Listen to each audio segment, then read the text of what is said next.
Hello everyone, as you can probably tell from all the shorts and the lack of videos and the new name and the plethora of other things that have both changed and not changed, things have drastically changed around here. The amount of times I just said changed is a little excessive, but I think it just adds a tiny bit of charm. Also, look at my new face. Not just my face though, mine too. Yup, Princess Riot is officially canon for all you little Princess Riot fans out there. And get ready for breaking the fourth wall just like Deadpool. But I like to think we're just a tiny bit less annoying. And we got one more friend to join the crew. Speak up, Ozzy. Of course, my lady. How do you do, citizens of Hoku Island? Oh, yeah, that's right. We got an island now, too. Which just so happens to be vaguely Discord-shaped. You may join our island through the link in what I'm being told is the description. But that's beside the point. Today, we got a special treat for you.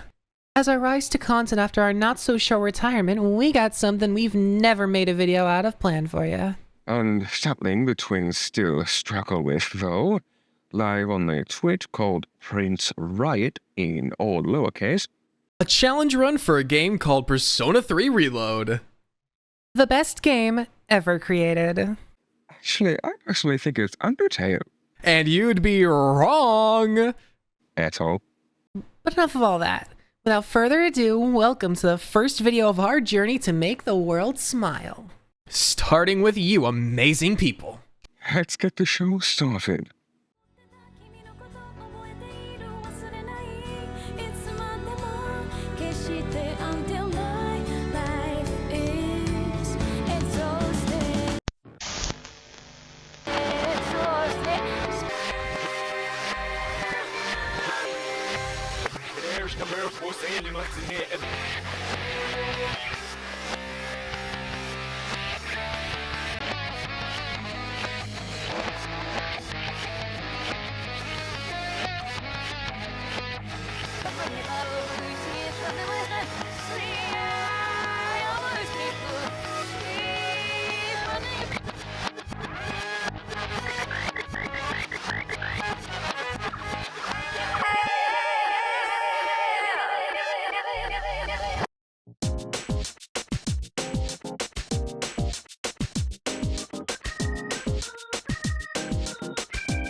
This challenge run is on Persona 3 Reload, taking advantage of a mod titled Memento Mori Rebalance mod.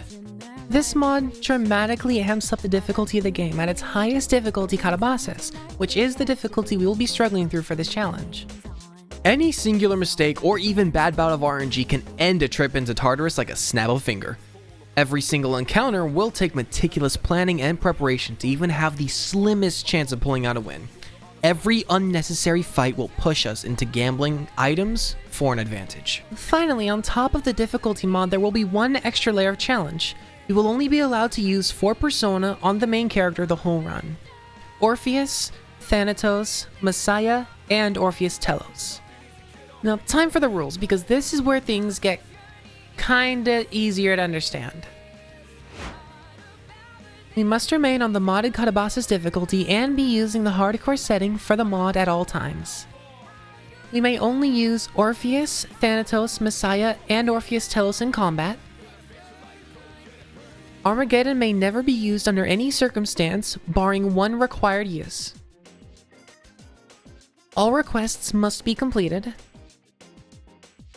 No mods allowed that alter gameplay, cosmetic mods only. No DLC personas allowed.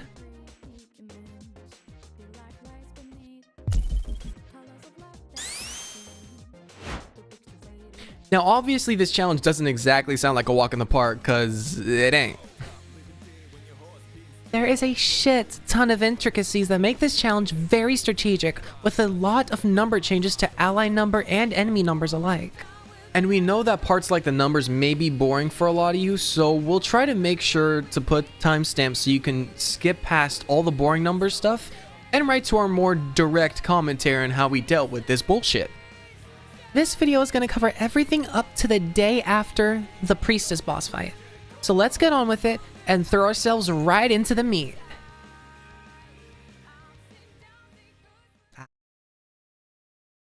Like all runs in this game, you gotta start by going through the whole long-ass intro to this game, which takes a bit even with all the skipping. Normally we wouldn't even talk about this stuff, but the mod actually does the courtesy to explain changes within the tutorial description boxes themselves. In this mod, multi-hit attacks land multiple times when the agility is amped with Sakukaja or Heat Riser. This only works with buffs applied to the player, not debuffs on enemies. And the agility stat does not affect this either. Damage multipliers from buffs and passive skills apply to every single hit now, which causes total damage to potentially rise or lower depending on RNG. This makes multi-hit moves more of a gamble, as there are no more guarantees about any of them, forcing the setups for these moves to be absolutely perfect. Some things in this challenge are now also immune to knockdown, so that's obviously nice. You know what I mean? It's fucking bullshit, that's what it is, it's fucking stupid. Downed enemies take 30% more damage and can be dizzied with a higher chance of being dizzied by normal attacks. So if we ever need to buy time to manipulate RNG a bit, we can aim to dizzy one opponent, giving us a chance to 1v1 a different one. They use this strategy quite a bit. This game also has a thing called Seize Advantage, which is triggered by catching enemies off guard. This essentially means that all allies get a turn before a single enemy gets one. Hitting these was incredibly important in terms of Tartarus combat. Don't you mean tartar sauce? Shut up, you imbecile. Anyway, here we also learn about all-out attacks. This only happens after the twins knock down all of the enemies currently on the battlefield. Once they are all knocked down, we can hit an all-out attack. That attack hits all enemies all at once, and we can perform the back-to-back as long as we keep knocking them all down. In this mod, however, all-out attacks determine their power directly off of the level and attack power of the party members' weapons. Meaning the more imbalanced my team is, the less damage we will do in an all-out attack overall. So building the team right, with the right equipment, and getting them to the right levels is very important. In the fight with an all-out attack also rewards the twins with the shuffle time, allowing them to choose from 5 different cards. Persona cards allow the acquisition of a single persona or experience for all personas of the same arcana. A win increases experience, cup activates battle support effects, sword grants a skill card, and a coin allows growth of one's money. Don't you mean money? I do not disagree myself by grossly mispronouncing a words. Aw, come on, Dante. Call it money with us. Fine, but only because you said, Princess. Money. Clip it. Yes! Anyway, that covers the bare essentials of this run, though as we get through more and more of this series, we'll explain more and more of what we gotta do to survive. Speaking of survival, let's get to the real shit here. No more tutorial, just straight gameplay now.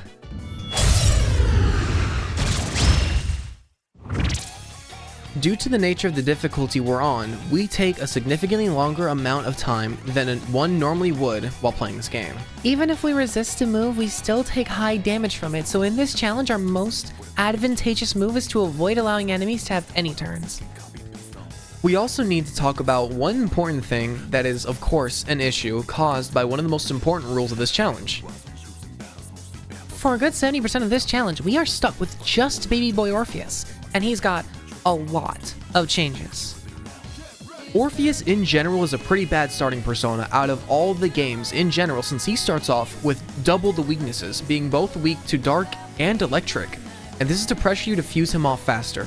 But with this mod, the situation gets even worse, because Orpheus loses one of his resistance to fire, and instead he gets a resistance to fear, which is cool and all, but since he already has a comically small level of endurance stat, because his endurance stat doesn't grow as much per level, it's a pretty big deal that he has no ability to resist any actual damage. On the bright side, He gets a lot more moves than he usually does because the creator of the mod actually thought about the Orpheus-only runners. He starts with a bash in the AGI at level 3. He learns Smooth Melody. At level 5, he learns Thunder. At level 9, he learns Genji from Genji. He learns Genji. 13, he gets Swift Strike. At 17, he learns... I almost said Hagao there. That wouldn't have been family friendly, but this channel isn't anyway. At level 32, he learns... And... you know what? I'm not even gonna try with that one. Mediarana. That's too many A's. Growth. And also growth 3. At 36, Enduring Soul. At 48. And at 48, Divinity. Hey, that rhymes. That's actually pretty good. At 60, does that say Megalodon? Wait, that actually does say Megalodon. What the fuck? I originally thought it was Megalodon, but it's Megalodon, which sounds like an Italian mobster trying to sound cool to his missus. At 68, Liar of Rebirth. At 74, Almighty AMP. At 82, Mol... right, whatever. At 82, Molsai. Magic Mastery at level 99. Did I even say any of those right?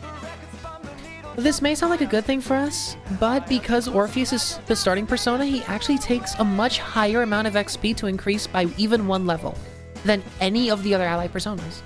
With these two conditions to consider, it meant the twins had to constantly change the abilities Orpheus had using skill cards in order to work around the potential issue that arose. However, that is only the tip of the iceberg.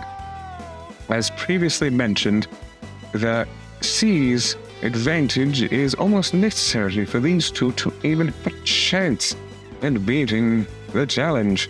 Though not activating one does not immediately spell doom for the twins, it does take precious resources away that they would need for harder foes, that is what she said.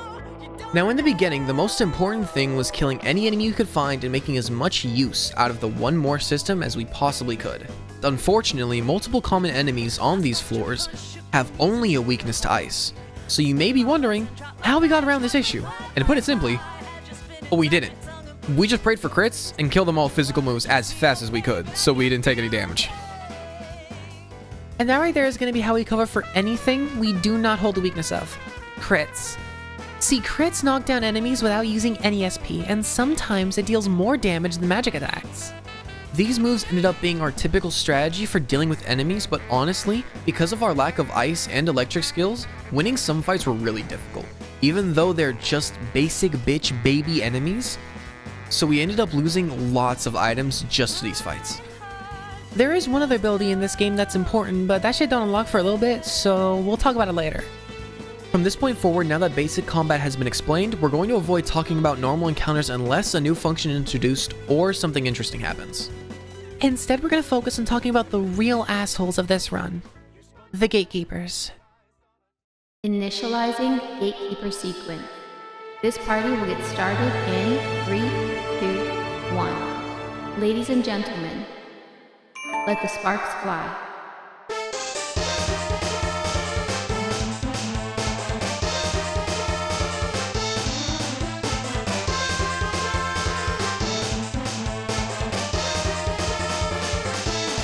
In a normal run, these guys would be tough, but nothing to write home about, and especially not these beginning ones.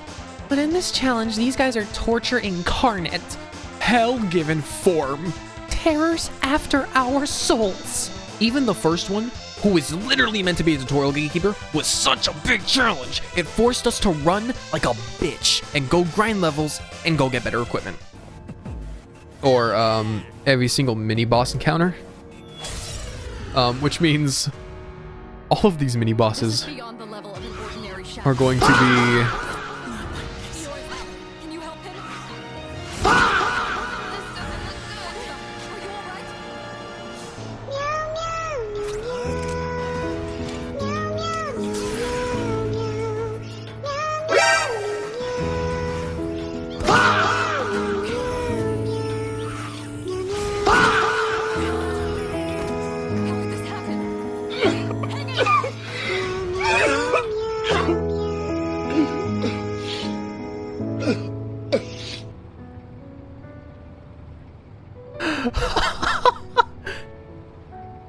Oh my god. Okay, so we're just gonna return the title screen.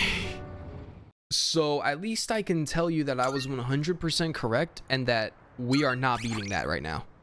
That is not happening. To provide context for the twins' discussion, this gatekeeper was actually supposed to be a duo of ruthless ice ravens. However, the mob changed this encounter to a trio of Venus eagles. Exactly. And if it was the Ruthless Ice Ravens, it would have been so much easier because their weakness is fire, and 2 members on their team carry fire skills. Unfortunately, since we didn't know their weakness, and since we forgot Google was this, so we didn't look it up, we decided the best move was to back out and get stronger. Now, to anyone who doesn't play Persona, this sounds like a completely rational and normal solution to said issue. But in Persona, this gives us a massive disadvantage. Persona has a time slot function, which means you have a very limited amount of time to make actions before scripted events must take place. Persona 5, these would be your palaces and stealing the treasure. In Persona 4, it has victim deadlines, and Persona 3 has full moons. Every full moon, you are required to fight things called full moon shadows, which are these big fuck-off demons of hell. Let's not get ahead of ourselves, brother. Right, my fault. Ahem. The point is the main strategy and the most effective one in Persona 3 Reload is to run through all of Tartarus up until the limit in one trip in order to save time slots so you can work on things like social links, so you can attain Arcana bursts for Persona Fusion. Though you may wonder why even complete social links if you can't even use others' personas. Well, that's simple. This contains 2 of the rules of the challenge, the Persona Limit rule and the Request Champion rule. Though, for purposes of this video, the only important piece of information is the Persona rule. Orpheus Talos is allowed for this challenge. However, he is only available after completing every single social link in the game. Thank you, Dante. Of course, Princess. Anywho, because of the nature of this challenge, balancing our trips to Tartar Sauce with our social links and one other trick we'll be using and abusing for more damage this run is crucial. Yes, the arcade machine. Yeah, thanks to this little blessing sent from the Lord himself, we now got a chance to hit harder and dodge more with strength, magic, and agility increases for Orpheus, whenever we got the money to pay for him. Eventually got around to getting back to Tartar Sauce for some more XP grinding and finally spun back on the birds. Though after taking a moment to activate our singular combined brain cell, we realized we could just look up the guy's weakness and we learned something really important that we could have known earlier, but we're stupid. They're weak to pierce. And Yukari just so happens to be using a piercing bow, and Makoto just so happens to have a piercing move. To be fair, we only got the piercing move from grinding, so it all balances out, because we did need it to be the damn guy. Once we got the weakness dialed in, we absolutely dropped the trio after losing Junpei, and proceeded to glaze Orpheus because he is the bestest little guy. Even though odds are there's no chance I'll be able to win in the slightest. I would like to take a look at their weakness. Beyond the level of an ordinary shadow. Watch Venus, yourself. equal.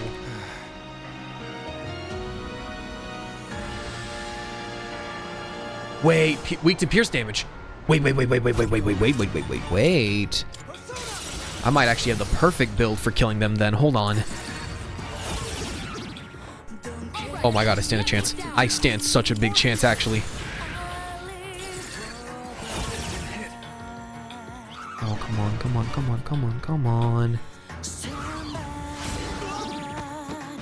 Not good. You've been knocked down. Are they all going after Junpei? Wow, that is fucking bullying. Try to get them back up. Yes, that's an enemy down. Good job, Angela. All right. So pretty much if he gets to Junpei and he doesn't have a chance to block, he's pretty screwed. Okay.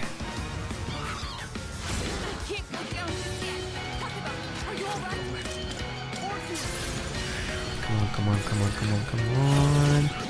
Yes, yes, yes. Come on, come on, come on, Orpheus. Come on, Orpheus. Oh my god, Orpheus, I believe in you. Orpheus, I believe in you. You will never hear those words leave my mouth again, so you better lock in. There's only one left.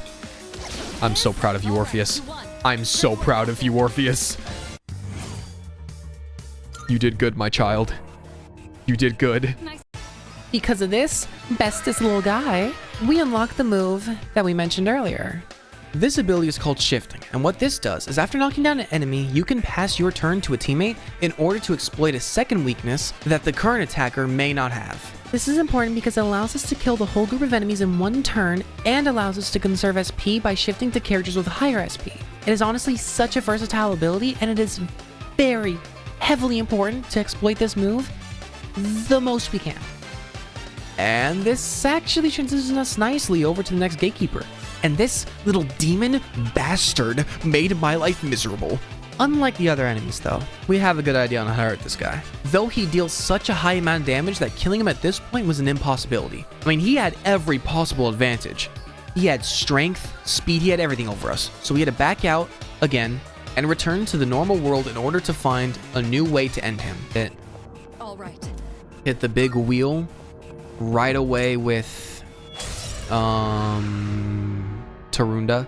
You're up. Decreases damage output because he deals a ridiculous amount of damage. So immediately decreases damage. Pull the trigger. And immediately strike his weakness. That's an enemy down. Good job, Takeda. Go for it. And switch to Makoto. And hit the weakness on both of the dancing hands. Alright, come on, all out attack. Get him up, let him get up, let him get up. Dizzy somebody. Just dizzy one of them. Just dizzy one. All I need to do is just... Fight back! Okay, thank you.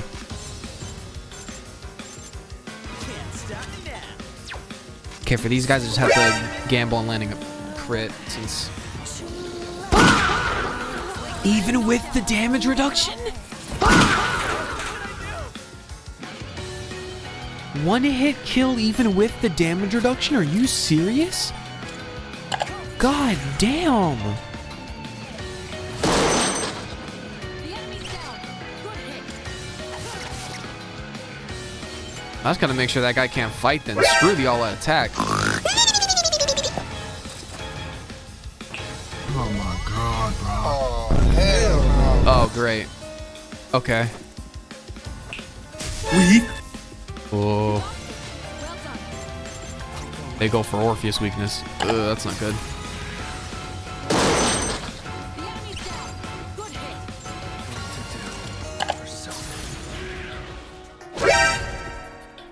Asshole. Better scramble like an egg before you get folded like an omelet. Damn. Hey, hang in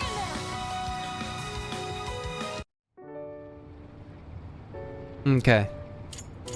So it seems like even with my best stuff right now, it is impossible to win this fight. This time we ended up with enough money to buy equipment for the whole team, and we used the arcade machines to make Orpheus even stronger than he was before. And after doing some social links in between all that, and using the computer to buff Makoto himself, we finally rolled up on the lion wheel of bullfuckery again. Now his little gloves are weak to strike attacks, making them prime victims for Orpheus's bash, leaving only the real threat as the lion wheel himself. So our strategy to manage the combat was to knock down both gloves with Orpheus. Then, when the turn lands on Yukari, we use exclusively Garu in order to knock down the big-ass lion wheel and open up an all-out attack. Finally, when we land on Junpei, we either use wind items to knock down the wheel again, or we use a melee and pray for a crit to knock down the wheel. This is because Orpheus has the lowest endurance stat on the team, meaning Makoto takes the most damage and dies in one shot, so the fewer turns Mr. Wheel lasts, the better. Retry battle. You're up against... I can suggest the most effective, but I can only assist like this. I'm sorry, but until...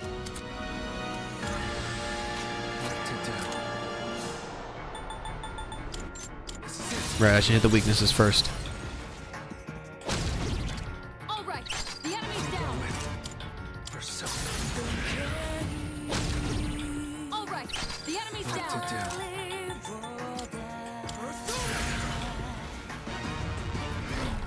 Decreases attack. I have to do this.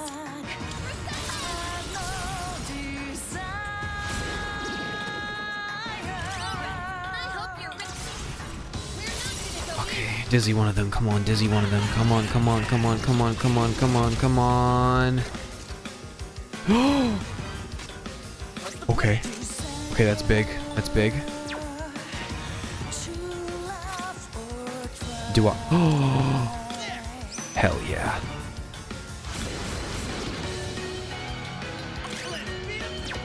Come on, Junpei. Come on, Junpei. I know you can dizzy him. Junpei! Junpei! You didn't dizzy him though, so you fucked up. But he missed. I'll go with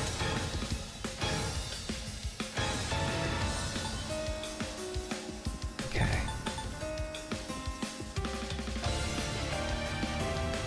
Sugukaja.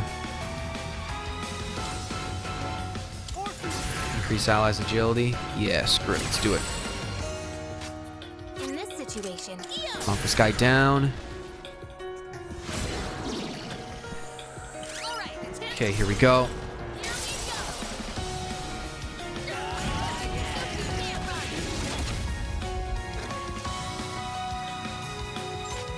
Come on, roll that hands down. I gotta get him. I gotta get him.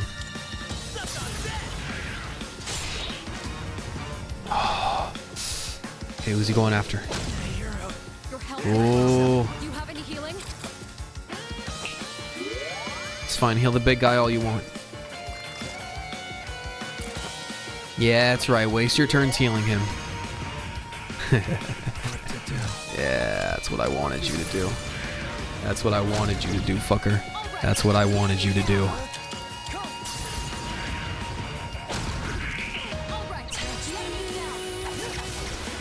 Nicely done. Enemy eliminated. You're dead.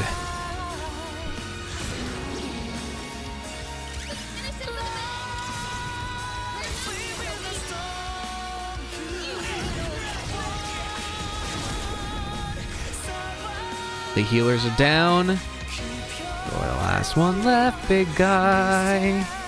Let's see. I think I'll block with Junpei just to see if I can keep him alive. Yep. Alright, now let's see.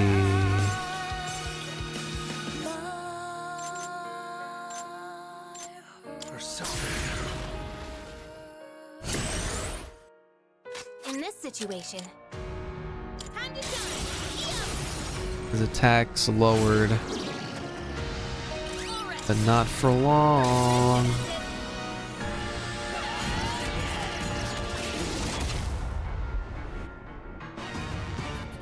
Oh, he's almost dead. Come on. Hit a crit, Junpei. Or not, I guess. You know, that's fine too. You dodged it. Well done. Because I'm his leader.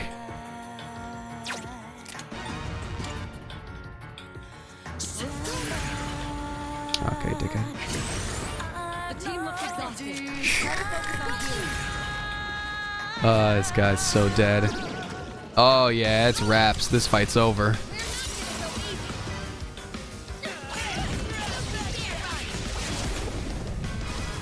Oh, finally. The meat grinder of a fight is done. And with another Gatekeeper knocked down a peg, that just leaves us with the last and worst of this video. Rampage Drive.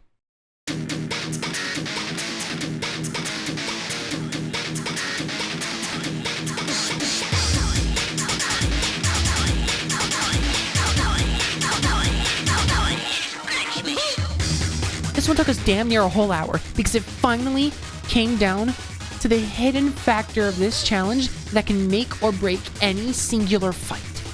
RNG. The physical breakdown of this opponent is essentially blocks all physical damage and reflects strike damage. He resists flame attacks, making Orpheus' standard kit, and Junpei as a whole completely useless. And beyond that, Rampage also holds a high attack power and electrical attacks, which are one of Orpheus' two weaknesses. This meant that we needed Orpheus to outscale Rampage in agility as much as we could. So that's what we did, using the arcade machines. To get around Orpheus' lack of offensive ability, we used skill cards such as Garula to give him powerful wind attack, and Tsukukaja to increase a team member's agility. Though Rampage is weak to wind attacks, it doesn't resist them either, making it still our best play. Then we went for the best run we could. We kept the big man debuffed and kept the agility boosted for Makoto, so we could dodge damage and deal damage. We used Yukari's Pulpina ability to keep the guy from attacking as much as humanly possible. And then finally it fell down to a 1v1 main character versus D1 Nuisance. If you're guarding, I'm drinking grape soda right now. It's helping me feel a little better. Exactly, I got two tall cans of grape soda too. It's great. Let's see. I'd say it's grape. I'm so sorry. In this situation, Yeah, that was not good. How? I've done everything possible to give you the highest chance of hitting as humanly possible, Yukari. How the hell are you going to miss? Should I just block? Yeah, I should just block. I'm just gonna block. I should just block this turn. I should just block this turn. Yeah, it's a good thing I blocked. He would have killed me if I didn't. Okay. He might still kill me after this turn. But, whatever. It's too late now. I should have defense boosted Makoto. Whatever. Well, that's good. Yukari, you genuinely piss me off with every... Oh my god, I hate you. I hate you so much.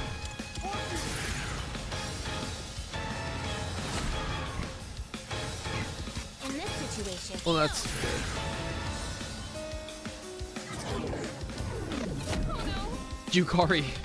Yukari, how is it possible to miss that many shots in a row? You have a 60% chance of hitting. Are you kidding me? You have a 60% chance of hitting. How did you miss 3 times? 3? Are you kidding? I won't lose. How is that even possible?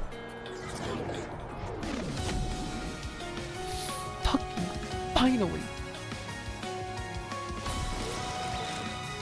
Jesus. I can't waste a turn reviving Junpei, but I can reduce his damage and pray to God that Makoto survives an attack. Pull the trigger. Might as well attack. Maybe I should just... What are the odds I can confuse him again? How does that even miss? What is he supposed to do? Dodge it? You can't dodge anything right now. Yeah, I hate you. Can you get her up? Well, who dies first? It's me. I die first. I'm gonna die first. I am going to die first. Yep, it's over. Huh? Okay, it's gonna be over after this one though.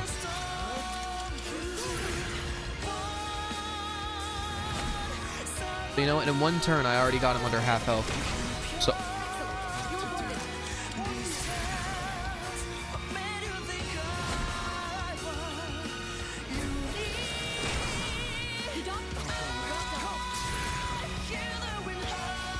Don't get excited. Don't get excited. Don't get excited. Don't get excited. Don't get excited. Do not get excited. Do not get excited yet. Just focus. Lock in. Oh my god. you won. Now let's Oh move my on. god.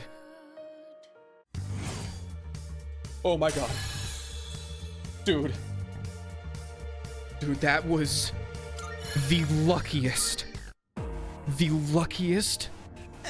possible attack ever. And thanks to the Lord above and RN Jesus, Makoto dodged every lethal attack and took this from a losing battle to a last-second finish with barely any health to our name. And with that, we temporarily conquered Tartarus. Beautiful delivery. Pretty. I relax, creep. Oh, silent, femboy. I am not a femboy. Not according to our citizens. Haha, very funny, Dante. It's not what our citizens think of me. Oh, wait. You're being serious. Oh, you don't know? I don't know what. I'm so sorry I gotta find out about it this way, but I just... Here, look at this.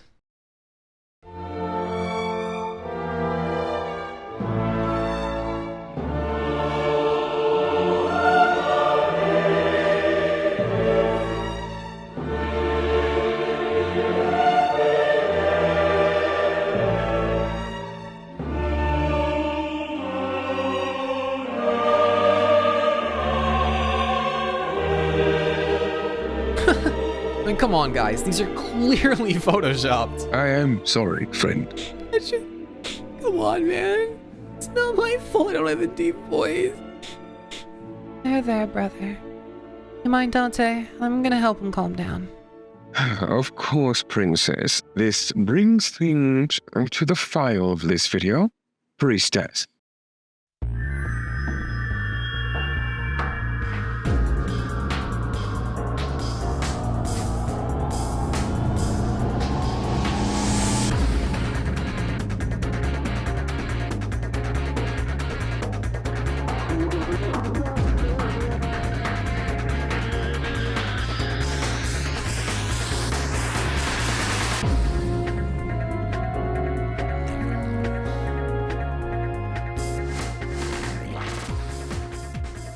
This opens up like normal. We cross the train tracks to investigate the abnormally large shadow signal, and upon entering the train, Junpei's ego gets the better of him, and he abandons us like a little bitch. Like most things in this run, in a normal run, it's not a problem. But in a run of this nature, losing Junpei meant significantly less overall damage and less solid attack damage, meaning we can't even guarantee wins anymore. Being honest though, we did end up running through them. But it's the principle of it, Junpei. How dare you dip on the homies mid-fight? How dare you duck the fade? Okay, we needed you, and you abandoned us. You're cool though, so we forget you.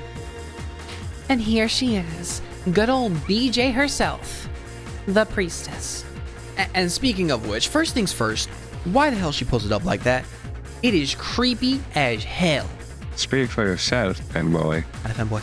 She's allowing in all the correct ways. Okay, you seriously need help, you D1 Gooner.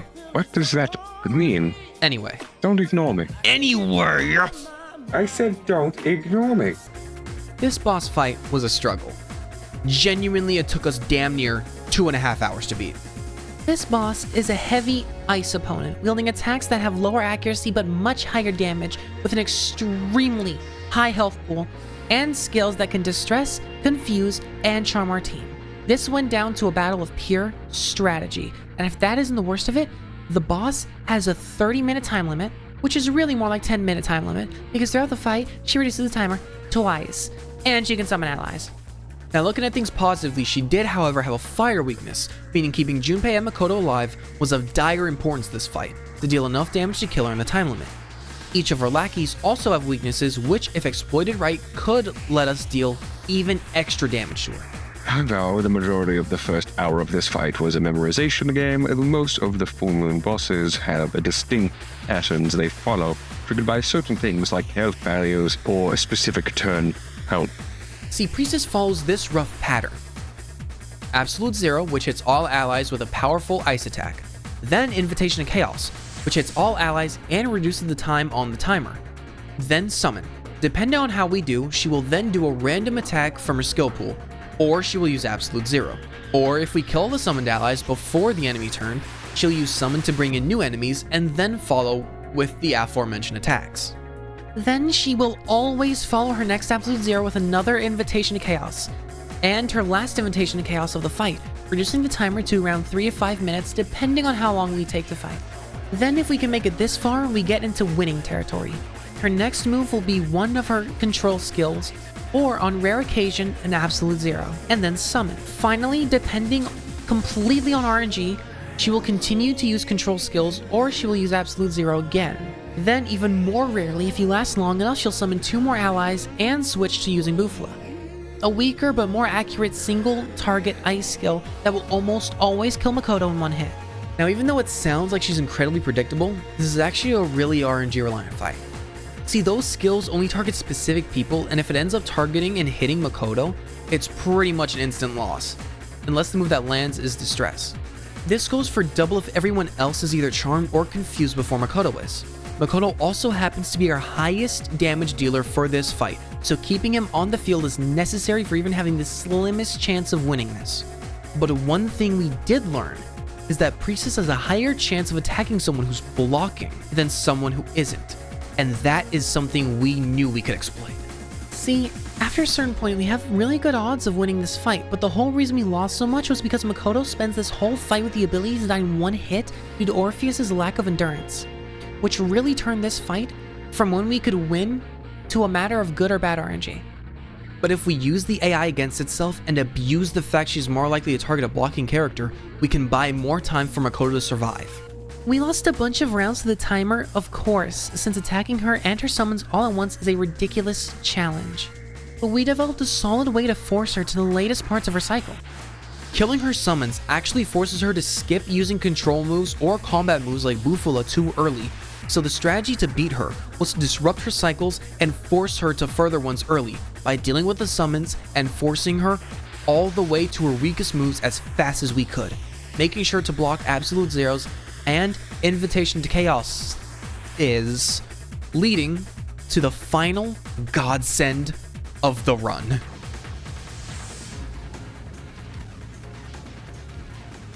I've never seen one this big before, but there's no time. We have to end this now. I'll go with. Never mind.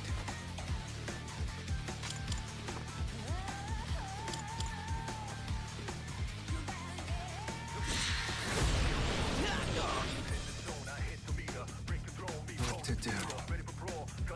Never mind.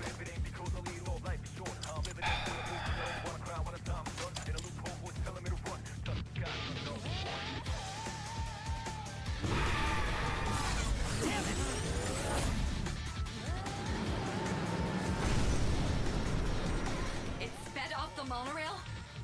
There's even less time until At this point, I'm gonna run out of time for stream. I'll have to stop the stream before I beat it. Hurry, how? We gotta take it down soon. Please shut up, Yukari. I can't stand hearing your voice anymore. What next? It just sounds so whiny all the time. Gonna use an item. During this fight. During this fight, you sound so whiny for some reason, and it pisses me off so much. I cannot stand hearing your voice.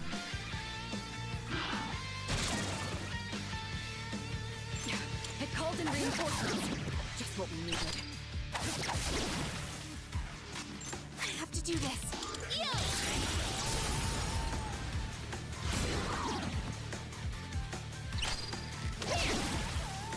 Let's see.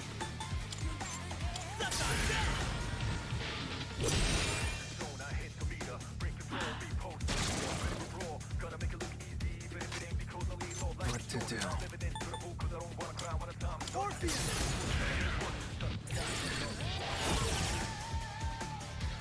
Now's the time. Found something useful.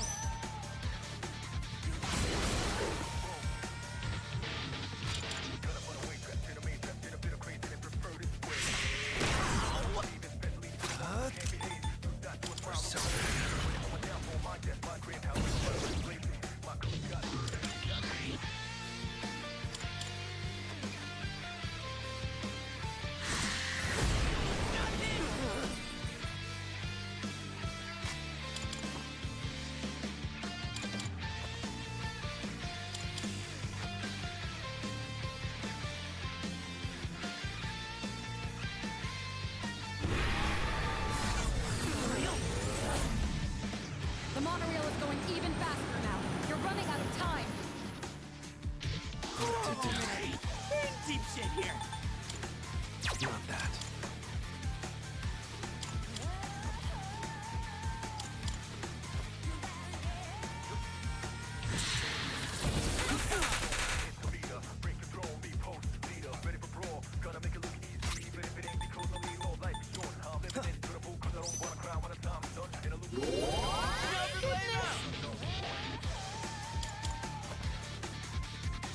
Give him hell.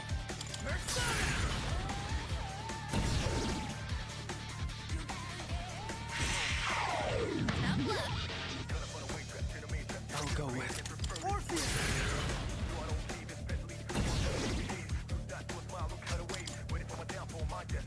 Let's see. Can't go down just yet. What to do?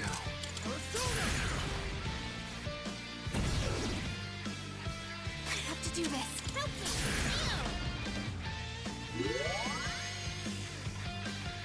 What's the plan?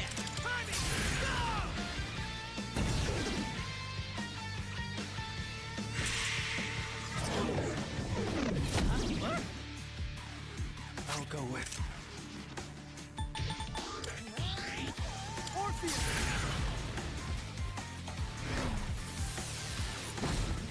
Aja, in your situation.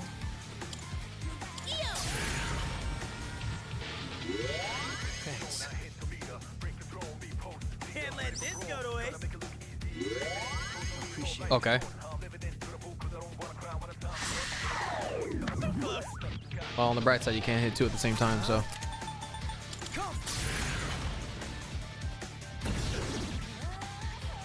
have to do this. Have fun, Persona! She's under half health now. Let's see.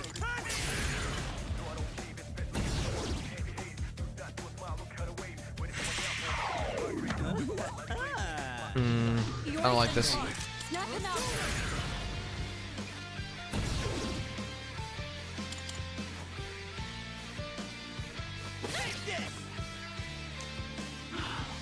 Here we go.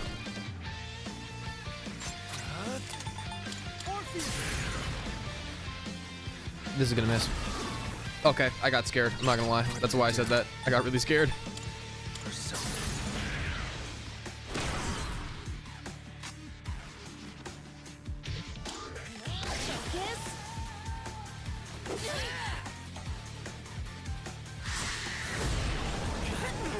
Damn it.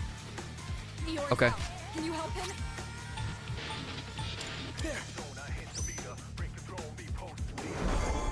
The incredible Junpei back in action. Now's the time. I almost did damage instead of healing. I'm glad I checked first. I was like, that didn't look like it selected the right ability.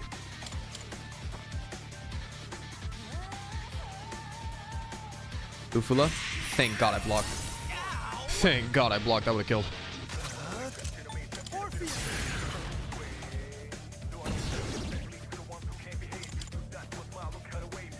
Can't stop me. Let's go.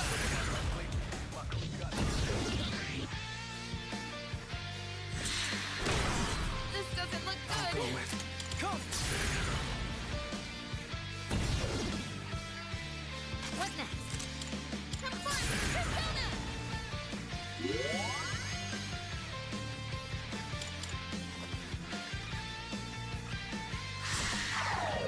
You're right line. What to do?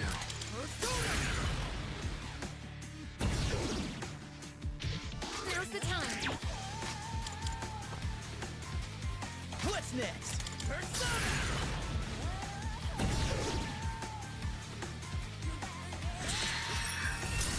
I'm so glad I noticed that. I'm so glad I noticed that, dude. Oh my God. Oh my God. It's over. It's possible. It's possible. It's been done. I did it. I did it. It's done. Oh my God. Oh, that took so long. Oh my God. I cannot believe it. Oh, Jesus. Finally, she was dead. And we stopped the train saving everyone in the train cars and officially closing the end of the first part of this video series.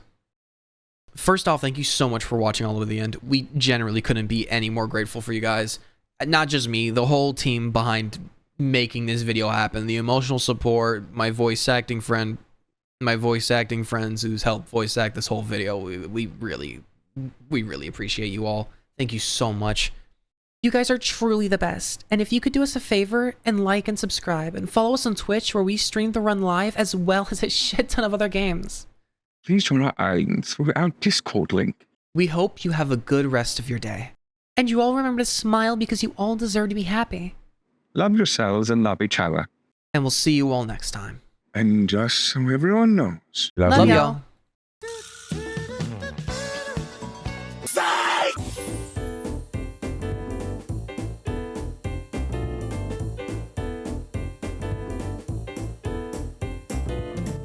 At 32, he learns a miserable down payment on his mortgage and his 2 kids and a missus. Real assholes of this run.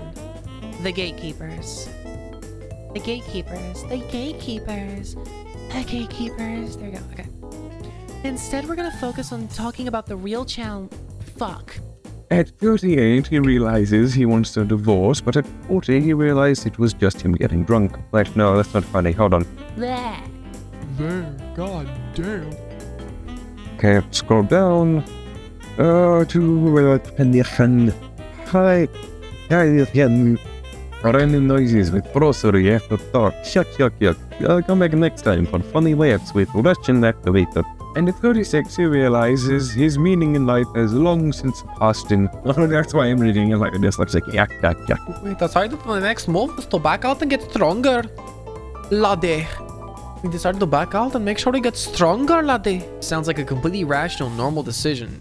A completely rational, normal solution to this. Fuck. At 48, he realizes he might have something wrong with him. But to provide context for the twins' discussion, this gatekeeper was actually supposed to be a duo of ruthless ice ravens. However, the mod changed this encounter to a trio of Venice. What the fuck?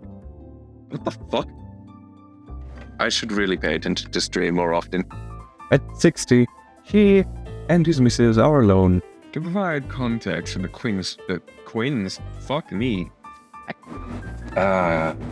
Liminal spaces. Though you may wonder why even a complete social links. Oh wait, shit. Wait, I forgot where I was. Oh god.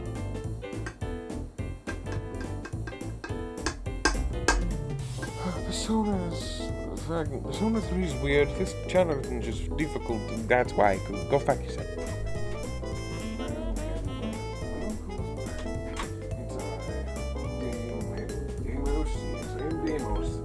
I am Demo, the legendary fighter from Azkaban. Wait, shit, that's copyrighted. Not Azkaban, Damn, because there's Big Booty Latinas and Shadow the Hedgehog. Eventually, we got around to getting. 68, he's alone. At 70, he's still alive somehow.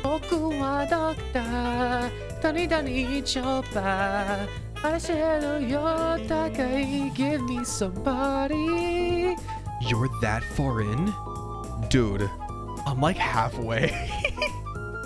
Okay, this voice read is for Dante from Dante's Inferno. No. Hit me with the flap down, crash into the soft ground. Ain't no fellow feathers falling for a freak. Yeah, look, it's your boy, racketing the theme of Kanye. At 82, he's happy with his grandkids. At 90, he's almost dead. Another 45 minutes. How long have I been recording? An hour and 35 minutes. Great. I can't believe I'm doing this. She's learning in all the correct ways. I'll go in, you'll fucking die, you wanna fucking die. Fuck, you can't, I wanna fucking end it all. And at 99, he died. The end. This is the story of some man named William Shakespeare. Probably not, I don't know. Goodbye.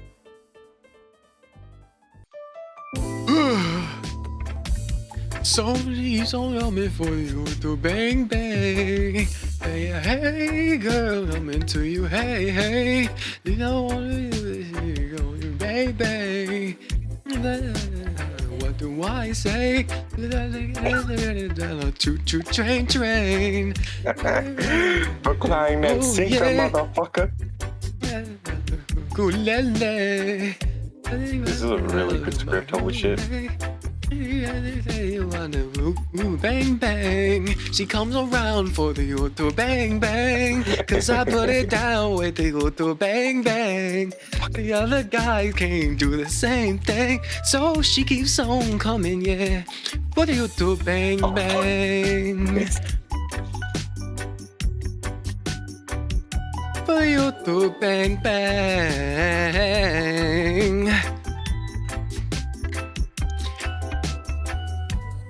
Yeah, what it do? In the morning like what it do? No, it's you. You can call me, get me over for some utu utus. Like that, give it 1, 2, 3. On it, she said, give it to me. He said, that little spoon me. So I bust out my pohaku, get straight to that cooey. Want me out for the utu bang bang. Cause I put it down. Shut the fuck up. I'm putting that somewhere in the video. I don't care. I'm putting that somewhere in it. Credits.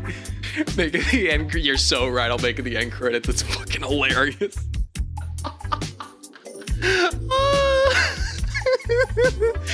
Oh shit. Okay. I have to read the script. Okay.